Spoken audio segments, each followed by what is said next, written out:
नमस्कार मंडळी. बटाटा वडा तर सर्वांच्याच आवडीचा, पण कट वडा म्हटलं की अगदी तोंडाला पाणी सुटतं. अगदी हॉटेल स्टाईल कट वडा आज आपण घरी तयार करणार आहोत आणि यामध्ये जो सिक्रेट पदार्थ हॉटेलमध्ये वापरला जातो, तो सुद्धा मी तुमच्यासोबत शेअर केलेला आहे.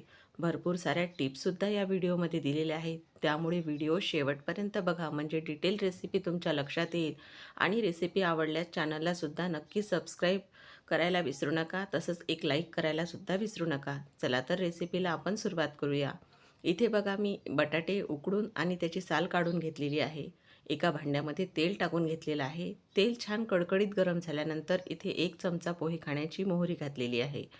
मोहरी छान अशी फुटू दिलेली आहे. त्यानंतर पोहे खाण्याचे इथे 1.5 चमचा भरून मी धने घेतलेले आहेत. धने खलबत्त्यामध्येच थोडे ओबडधोबड असे क्रश करून घेतलेले आहेत. इथे 1 मोठा कांदा मी असा छान बारीक कापून घेतलेला आहे आणि तो आता आपण तेलामध्ये छान असा परतून घेणार आहोत. म्हणजेच कांद्याचा हलकासा रंग बदलला तरीही चालेल, पण जास्त हा आपल्याला काळपट असा करायचा नाही. तर इथे त्यानंतर मी कढीपत्ता तेलामध्ये टाकून घेतलेला आहे. कढीपत्ताही छान असा आपल्याला तेलामध्ये परतून घ्यायचा आहे. आता कांदा आपला हलकासा याचा रंग बघा बदललेला आहे. तर आता आपण पुढचं देखील साहित्य यामध्ये घालून घेणार आहोत.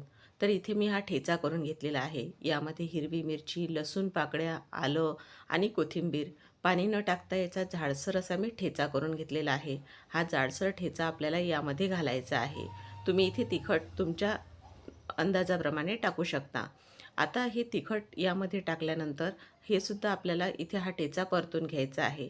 यामध्ये मी 5 ते 6 हिरव्या मिरच्या वापरलेल्या होत्या. आता हा ठेचा कच्चा असल्यामुळे छान असा परतून घ्यायचा आहे. इथे 1 चमचा एवढा मी गरम मसाला घेतलेला आहे. पोहे खाण्याचा जो चमचा आहे त्याने हा मोजून घेतलेला आहे.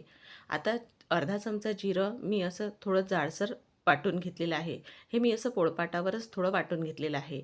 आता बघा, यामध्ये हळद घालून घेतलेली आहे आणि आता आपण इथे कसुरी मेथी अर्धा चमचा घालणार आहोत.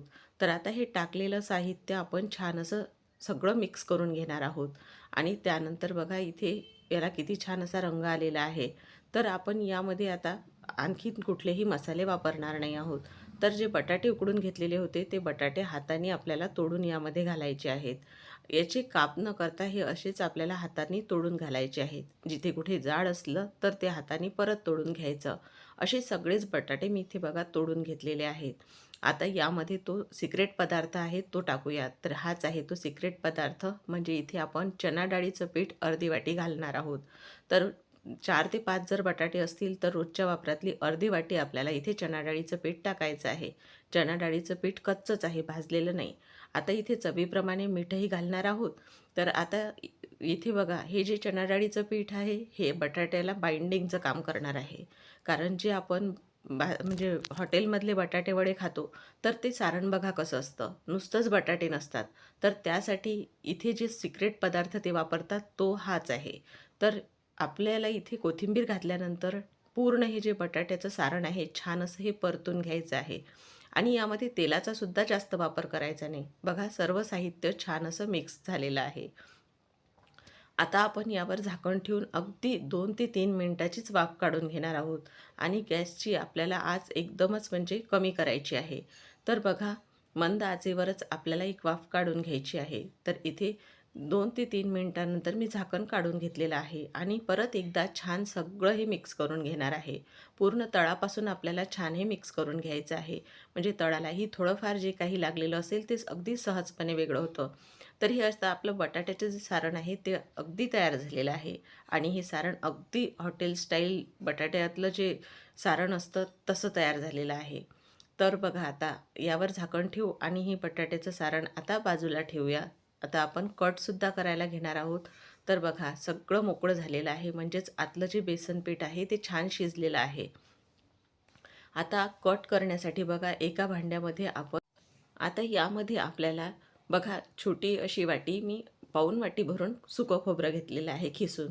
ते आपल्याला इथे यामध्ये टाकायचं आहे आणि हलकासा रंग बदलेपर्यंत आपल्याला ते भाजून घ्यायचं आहे. आता हे बघा, सुकं खोबरं जे घेतलेलं होतं त्याचा रंग हा बदललेला आहे.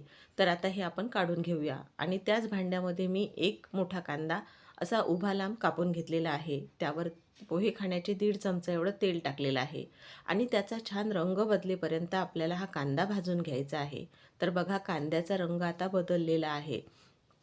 आता हा जो कांदा आहे आपण छान असा हा आपल्याला भाजून घ्यायचा आहे. तर बघा अशा पद्धतीने आपल्याला एवढाच कांदा भाजायचा होता. यापेक्षा जास्त काळपट करू नका. तर इथे पोहे खाण्याचा 1 चमचा एवढे धने घेतलेले आहेत आणि अर्धा चमचा एवढं मी जिरं घेतलेलं आहे. धने आणि जिरं आपल्याला कांद्याबरोबरच छान असे हे भाजून घ्यायचे आहेत. आता इथेच आपण 4 ते 5 लसूण पाकळ्या आणि 1 आल्याचा तुकडा घेतलेला आहे 1 इंच असा. तर तोच देखील इथे आपण भाजून घेतलेला आहे 1 ते 2 मिनटं असा आणि त्यानंतर मुठभर अशी कोथिंबीरसुद्धा घेतलेली आहे. तीही आपण थोडी भाजून घेतलेली आहे. अगदी अर्धा ते 1 मिनिट भाजलं तरीही चालेल. आता इथे आपण सर्व साहित्य मिक्सरच्या भांड्यामध्ये काढून घेतलेलं आहे. आता यामध्ये थोडं पाणी टाकून आपल्याला हे वाटण तयार करायचं आहे. तर बघा हे अशा पद्धतीचं वाटण झालेलं आहे. आता आपण परत त्याच भांड्यामध्ये तेल टाकून घेणार आहोत. कारण आता इथे आपण कट करणार आहोत तर तेलाचं प्रमाण थोडं जास्त लागणार आहे. तेल गरम झाल्यानंतर तेजपत्ता टाकून घेतलेला आहे आणि त्यानंतर 1 चमचा मोहरी टाकलेली आहे. तर कट करताना मोहरी आवर्जून घाला. त्यानंतर हिंग घातलेला आहे आणि जे वाटण तयार केलेलं होतं वाटण आणि त्याचसोबत कढीपत्तासुद्धा घातलेला आहे. आता जे वाटण आहे ते छान असं आपल्याला परतून घ्यायचं आहे म्हणजेच तेल सुटेपर्यंत परतायचं आहे. आता यामध्ये आपण जे काही कोरडे मसाले घेतलेले आहेत ते घालणार आहोत आणि यामध्ये आपण अजिबातही खडा मसाल्यांचा वापर केलेला नाही. जो मसाला विकतचा असतो तोच वापरलेला आहे. इथे चवीप्रमाणे लाल तिखट आणि घरचा आपला रोजच्या वापरातील गरम मसाला आहे तो मी इथे पोहे खाण्याचे 2 चमचे भरून घेतलेला आहे. त्यामुळे आपल्याला वेगळा इथे खडा मसाला टाकण्याची अजिबातही गरज नाही. त्यानंतर हळद घातलेली आहे आणि अर्धा चमचा एवढी मी कसुरी मेथी घातलेली आहे. आता आपण हे सर्व घेतलेलं साहित्य जे आपण टाकलेलं आहे वाटणामध्ये ते छान या वाटणासोबत आपल्याला परतून घ्यायचं आहे.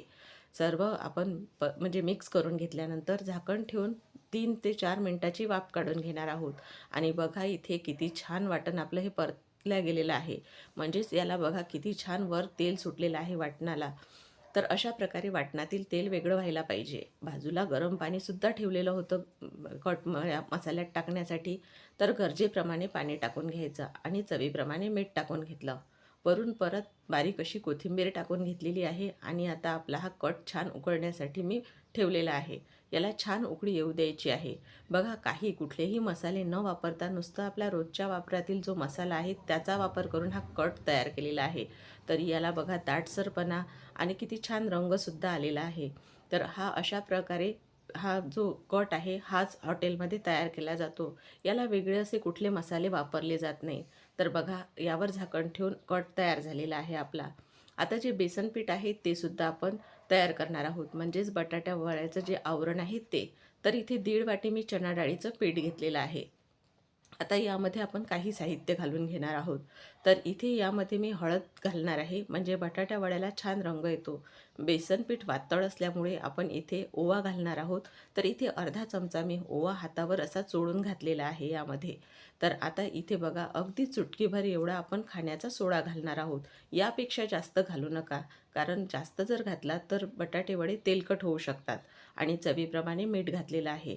आता यामध्ये आपल्याला पाणी टाकायचं आहे आणि हे छान असं मिश्रण तयार करून घ्यायचं आहे.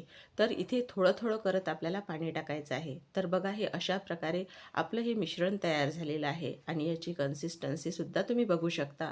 यापेक्षा पातळ करू नका कारण बटाट्या वड्याचं जे आवरण आहे ते अतिशय पातळही नको किंवा जाडही नको. तर जे आपलं सारण तयार केलेलं होतं बटाट्या वड्याचं ते सुद्धा आता थंड झालेलं आहे. तर आता हातावर याचे आपल्याला गोळे तयार करायचे आहेत. बऱ्याच ठिकाणी गोल गोळेसुद्धा केले जातात, काही ठिकाणी चपटेसुद्धा केले जातात.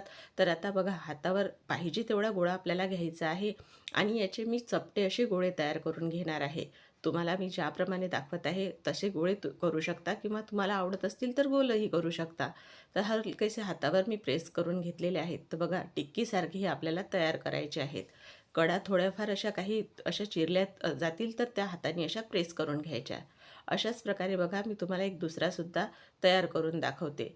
अगदी सहजपणे हे गोळे आपले तयार होतात आणि हे जर तुम्ही तयार करून असे ठेवले एका भांड्यात तर ऐन वेळेवर देखील तुम्ही हे बटाटे वडे तळू शकता.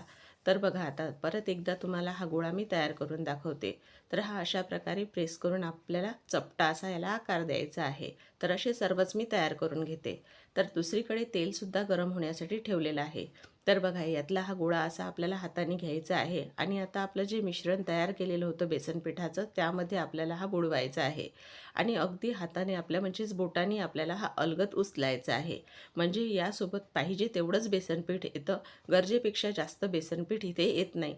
तर बघा असा आपल्याला हा गरम तेलामध्ये सोडायचा आहे. तर मी पहिल्या बॅचमध्ये 2 बटाटे वडे टाकून घेतलेले आहेत आणि आपल्याला याला म्हणजे थोडे 1 ते 2 मिनटं परतू द्यायचे, तेलात होऊ द्यायचे आहेत आणि नंतर परतायचे आहेत. असं केल्यामुळे बटाटे वडे छान असे हे तळले जातात आणि दोन्हीकडून आपल्याला आलटून-पालटून हे असे पलटवून घ्यायचे आहेत आणि छान सोनेरी रंगावर भाजायचे आहेत. आता आपण बघा अशा प्रकारे हे बटाटे वडे टिश्यू पेपरवर काढून घेणार आहोत. अगदी लगेच हे बटाटे वडे तळल्या जातात. तर याला रंगसुद्धा तुम्ही बघू शकता काय सुरेख आलेला आहे आणि बटाटे वडे आपले अजिबातही तेलकट दिसत नाहीत. अशीच दुसरी बॅचसुद्धा मी तळून घेते. अशीच आपल्याला याला छान सोनेरी रंगावर तळून घ्यायचं आहे. तर बघा अजिबातही आपला बटाटा वडा तेलातसुद्धा फुटलेला नाही आणि तेलकटही झालेला नाही. तर अशा प्रकारे जे हॉटेल स्टाईल बटाटे वडे करतात ते सिक्रेट तुमच्यासोबत मी शेअर केलेलं आहे. तर परत ही दुसरी बॅचसुद्धा आपली तळून झालेली आहे. हे देखील आपण टिश्यू पेपरवर काढून घेणार आहोत.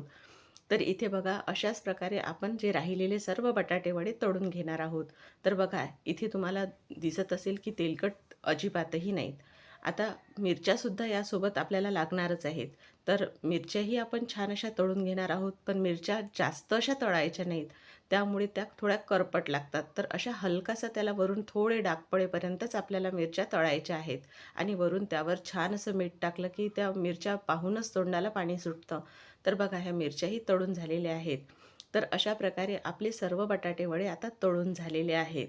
तर आता बघा बटाटा वडा मी तुम्हाला जवळून सुद्धा दाखवते, की मी तुम्हाला म्हटलं होतं की अजिबातही आपले बटाटे वडे तेलकट होणार नाहीत आणि तोडून सुद्धा दाखवते. तर बघा यामधलं जे आतलं सारण आहे ते अगदी बघा याला बाइंडिंग किती छान आलेली आहे आणि जे आवरण असतं बटाटे वड्याचं तर ते बघा अतिशय जाड नाही किंवा पातळ नाही. कारण जो कट आपण या बटाट्या वड्यावर टाकतो तर तो आतपर्यंत छान असा मुरायला पाहिजे, आतपर्यंत जायला पाहिजे. तर अशा प्रकारे हे वरचं आवरण म्हणजेच यावर अशी जाळी तयार व्हायला पाहिजे. तर हे या जाळीमुळेच तो कट आतपर्यंत असा मुरला जातो. तर अशा प्रकारे हे आपले बटाटे वडे आता सर्व्हसुद्धा करूया. तर मंडळी तुम्हाला ही आजची रेसिपी कशी वाटली मला कमेंट करून नक्की कळवा. रेसिपी आवडली असल्यास चॅनलला नक्की सबस्क्राईब करा आणि एक लाईक करायला मात्र विसरू नका. हा व्हिडिओ तुमच्या मित्रमैत्रिणीमध्ये जास्तीत जास्त शेअर करा. पुन्हा अशा छान छान रेसिपीसोबत आपण परत भेटूया. तोपर्यंत धन्यवाद.